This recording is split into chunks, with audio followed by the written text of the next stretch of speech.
The state of Texas has given America many unique things.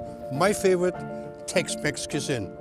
Dating back to the 1800s, the combination of Mexican and Texan culture has thrived along the border, and no place more so than right here in Laredo, Texas.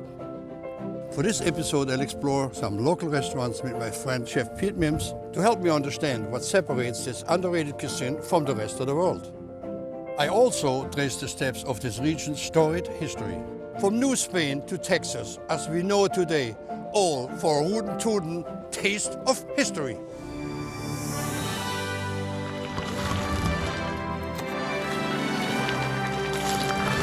Wow, spectacular.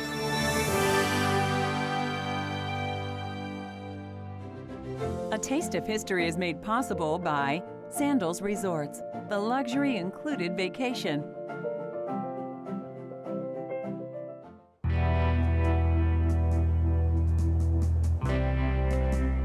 The term fusion cuisine is often thought to be a modern invention. But here in Texas, people will quickly point out that Tex-Mex predates the term by quite some time. Back as far as the 1800s, the culture and cuisine of Mexico and Texas have combined into something special.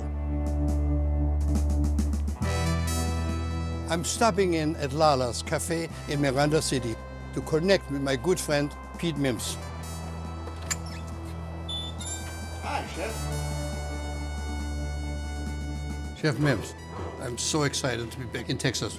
Why do you bring me out here? Well, Chef, since your show is Taste of History, this place is part of history.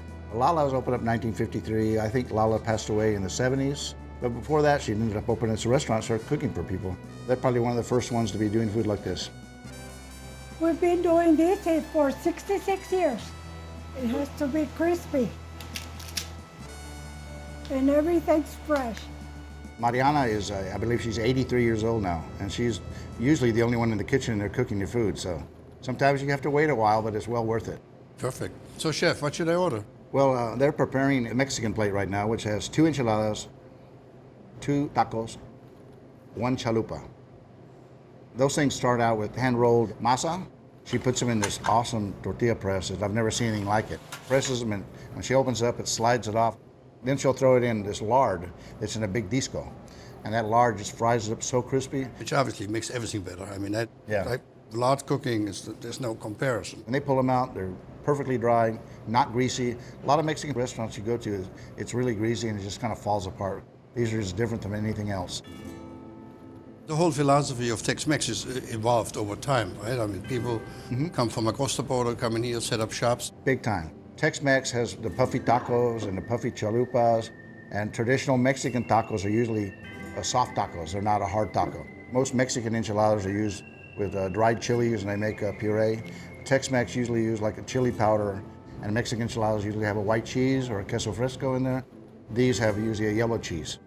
We make our own sauce, and we use a Longhorn cheese. So when people refer to Tex-Mex, that's what you have here. It's basically Mexican savoir-faire with ingredients from Texas. Right, exactly. How many meals you had here, honestly? Oh my God, I've been getting here since I was a little kid, so it's awesome. I love the food here. Here we go. Uh-huh. One of the most popular things lately, I mean, it's kind of picking up in popularity, is the sloppy chalupa. With the hot enchilada sauce, you got the chalupa with the cheese on there, and you just pour that all over it, and it starts melting that cheese for you. Look at that. Beautiful. Which you told me is a secret recipe? It's a secret recipe. I've been trying to get it for years. One day I will get it. Nice and crunchy. Yeah, bang. Try the taco. You're going to see what a real, they call them puffy taco is. That's it. Crunch. Wow. Give it up, man. That's a real deal. It certainly is. Oh gosh, look at this thing. These are addicting. I can tell. This is why people drive from everywhere to come eat here. I'm sure glad you brought me out here. They're special. Chef, the way we finish a meal around here in Texas, we toast with a little cup of tequila. What's with the coffee cup? That's the way they do it at Lala's. I'll drink to that. Cheers. I know you have a ton of work to do, but we're going to catch up soon. We're going to show me some of your Tex-Mex inspired cuisine. Right, I'm going to do some of my South Texas fusion food for you. One more time. One more. Salud. Wow. What a way to finish a meal, Texas style. That's right.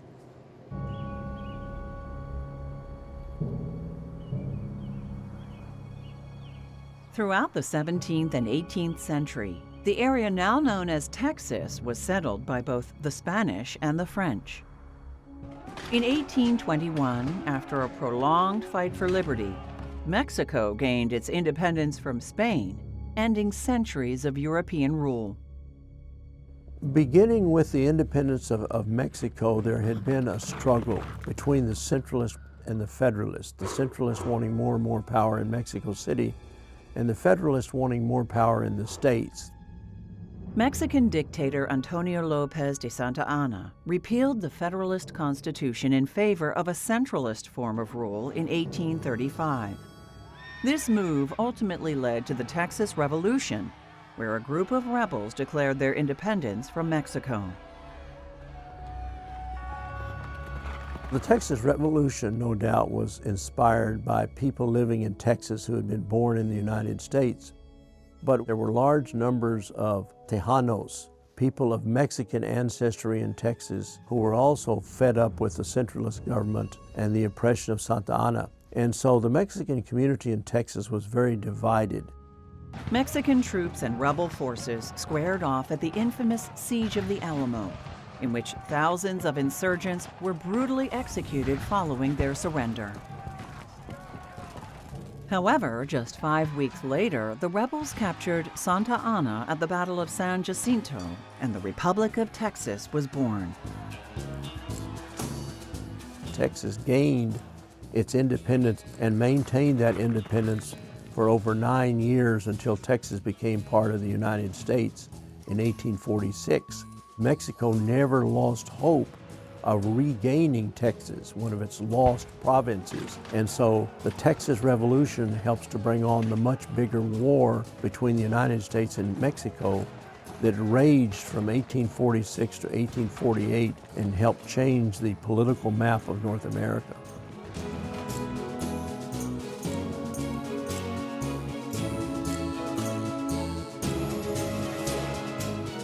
Under the guidance of President James K. Polk, a treaty was signed in 1848, which permanently established the Rio Grande as the U.S.-Mexico border and fulfilled America's vision of expanding its territory to the Pacific Ocean. Texas would remain part of the United States until the Civil War in 1861, when it joined the Confederate States of America. The Confederate flag would become the sixth flag to fly over Texas since the 1500s.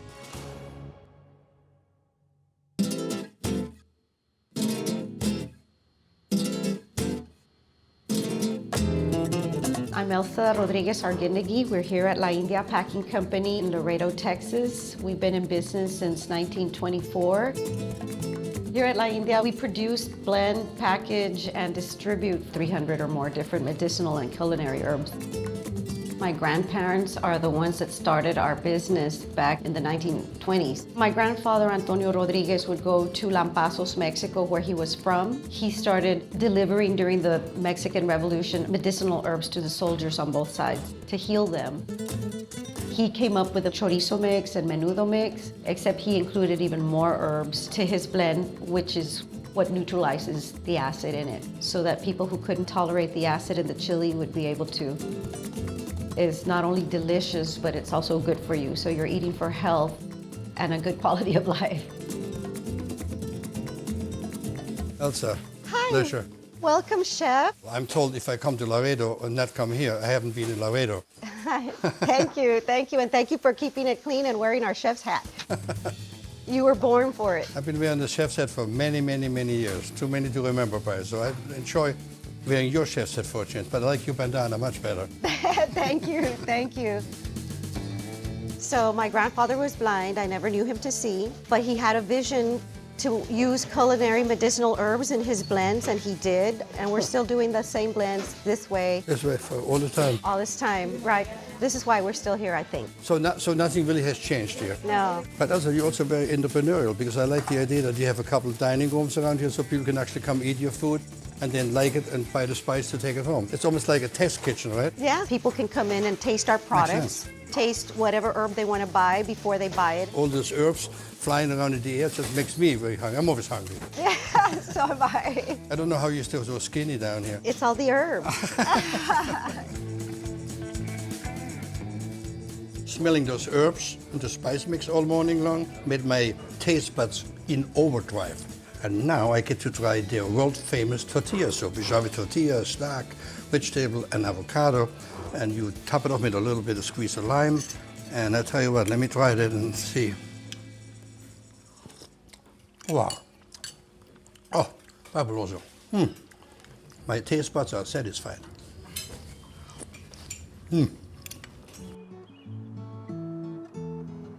Laredo, Texas, founded in 1755, sits on the banks of the Rio Grande across from Mexico.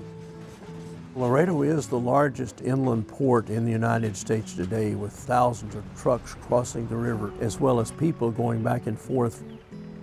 The Hispanic majority has always been here. So when Laredo became part of the Republic of Texas in 1836 and then part of the United States in 1848, the Mexican population of the city never really lost political control. So outsiders were the ones who had to do the acculturating, the learning of the language, the customs, etc., etc. And so Laredo developed very differently. Laredo never quite had the bitter discrimination that you saw elsewhere in Texas beginning after the fall of the Alamo, continuing well into the 20th century. And it's produced a very interesting social and cultural dynamic that you just don't see elsewhere. In downtown Laredo today, the city's storied history still stands in sites like the San Agustin Cathedral and the Spanish-influenced La Posada Hotel, just steps away from the border of the United States and Mexico.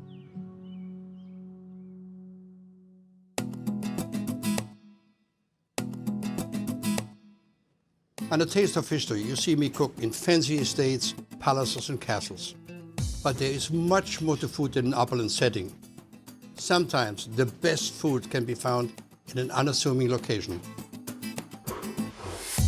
Caloburger might be casual and small, but the food is incredible. And when visiting, you just likely might find yourself seated next to a dedicated regular or a traveling chef. Irma, who is the owner, gave me some of her specialties. That is the Mega Burger, which she says is her #1 selling dish at lunchtime. The Mega Burger is seasoned beef patties. It has ham, it has bacon, it has avocado, lettuce, onion, tomato, pickles. That's her #1 selling dish. Let's see what she cooked up. Look at that. Beautiful. Huh. I can see why it's your #1 selling dish. So much flavor, so beautiful. All the fast foods have nothing on her, I tell you that. Irma is known for her soft tacos. The first one in my hand is the one with tripa or tripe. She pre-blanches it, then she finishes it on the griddle. By finishing on the griddle, it kind of caramelizes a little bit, so it's almost like fried pork skin, and wraps it in the soft taco shell. Let me try this here. Oh. What's unique about it is the crispness. If you never had tried before, you gotta try it because it's one-of-a-kind flavor.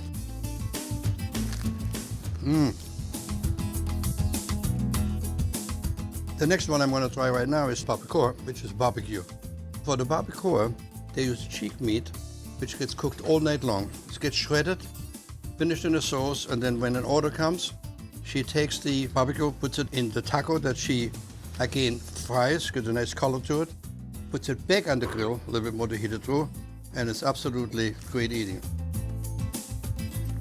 Oh, the flavor of the barbecued meat is in complete harmony with the tortilla. It's just beautiful. She's known for her soft tacos because she makes her tacos here, she rolls them here, she cooks them to order.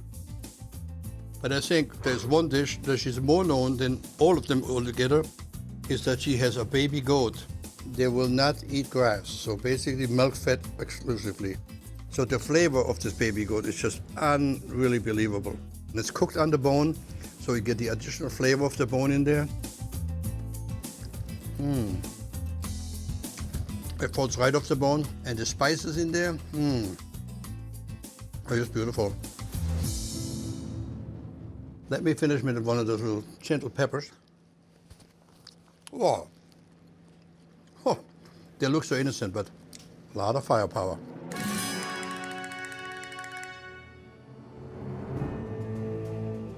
Well, Chef, welcome to Laredo and welcome to Border Foundry. My grandfather moved here in the early 1900s. He opened up a foundry and a machine shop in 1907, and they did work for the Mexican Railroad back then. We closed it after 100 years. All the stuff here is from the old shop, and I started cooking as a hobby, and here we are. In Laredo, there's so much Mexican food everywhere, we kind of change it up a little bit. What we're doing right now, you're making your oyster dish, and you season the flour so that every oyster always tastes the same, which most people forget. Correct, yeah. Take these oysters, I'm going to drop them all in the corn flour. There we go, so we're frying them in vegetable oil here, get them good and crispy. Beautiful. They're ready. Doesn't take long, you don't want to overcook them.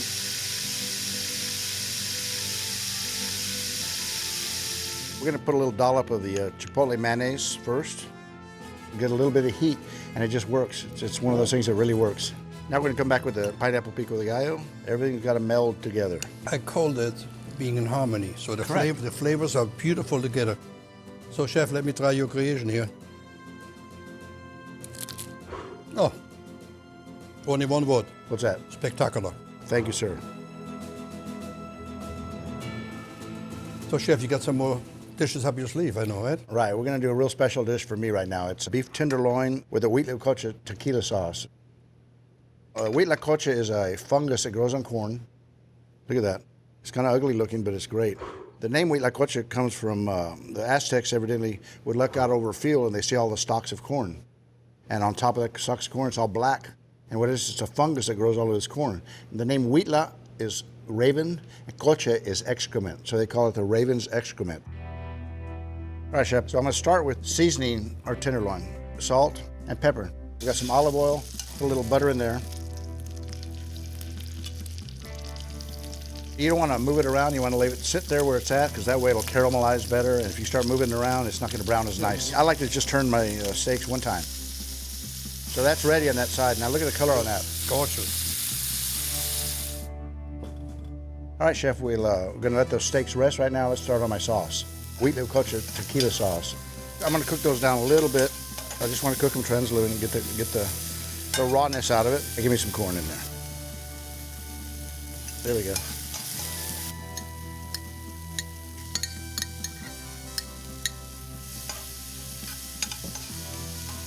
We're gonna deglaze with that tequila.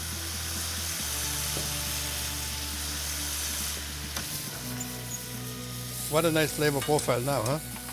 Really beautiful. Let me have a little bit of lime now. I'm gonna brighten it up a little bit. Give me some cream. That's beautiful, Grim. And then I'm gonna finish it off, kind of cream it off with this butter. And that kind of balances the whole dish. I'm gonna finish it with a little cilantro too. Perfect. And we're ready for the risotto. Beautiful, look at that. Nice color profile. Perfect. I got a little queso fresco. I hope you're hungry, Chef. A little bit of cilantro. And we're done, there's the dish. Beautiful dish. Thank you. Wow, look at that. Look at that. And perfectly cooked.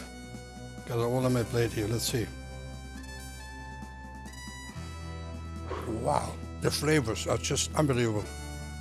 Cilantro, the queso fresco, the risotto. I even detect the tequila, believe it or No, not. of course, tequila stays there. Only one word, again, spectacular. Before Laredo was a city in America, it was actually a capital in its own country. Today, Laredo is the only city in Texas that can boast a 7th flag over Texas. In 1840, there was an independence movement on the Rio Grande when a group of Federalists got together, drew up a constitution, and declared themselves independent from the centralist government in Mexico City. and they formed the Republic of the Rio Grande, complete with a flag, a constitution, and established their capital here in Laredo. Welcome, Chef, to the Republic of the Rio Grande Museum in Laredo, Texas. Margarita, such a pleasure meeting you. And you know I dwell in history, so I have to come here. Well, this is a very unique place because we were our own republic at one time, and we are standing in the Capitol building of that republic. This area was actually very big in sheep ranching rather than cattle. The cattle came later, but sheep ranching was very, very profitable in this area.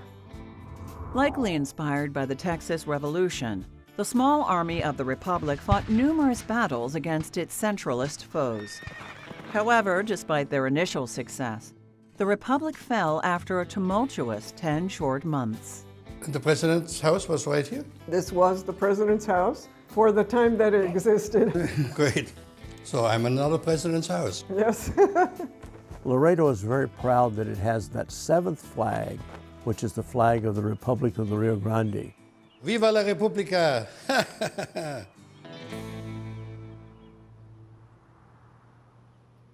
Well, Chef, we have one final dish we're going to do. This is one of my favorite dishes to cook. I can see you have the backstrap laying there. Hey, with the backstrap. We've got a beautiful piece of loin. It don't get better than that. No. We're going to be doing a little bit of chicken fried venison. We're using the backstrap, which is the best part of the whole deer. Well, I'm going to start by cutting this beautiful tenderloin here. Cut some medallions up, pound it out, put a little salt and pepper on it. I've got a little plastic bag here just to cover it up. Put a little bit of salt and pepper on it. Turn it over, do the same thing on the other side. Beautiful meat. Look at the color of that. Sure. Totally natural, right off the range. No preservatives, no additives. I've got a seasoned flour, got a little salt and pepper in there also. We've got an egg wash. I'll put them all in here first. Okay, here we go. Yeah, in the pan, yeah, here we go. The oil is perfect temperature. Look at that. Don't get better than that. Perfecto, looks good. Now we're gonna start with the gravy. I poured off some of the oil. I wanna leave all the little crispy bits on the bottom. That's where the flavor's at. So we're basically gonna do a roux right now. I'm gonna add flour to this. And I'm gonna kind of whisk that flour in. All right, we're gonna start adding the milk to it now. We're using whole milk. And immediately that's gonna start thickening up. We're gonna put a little salt and pepper in there.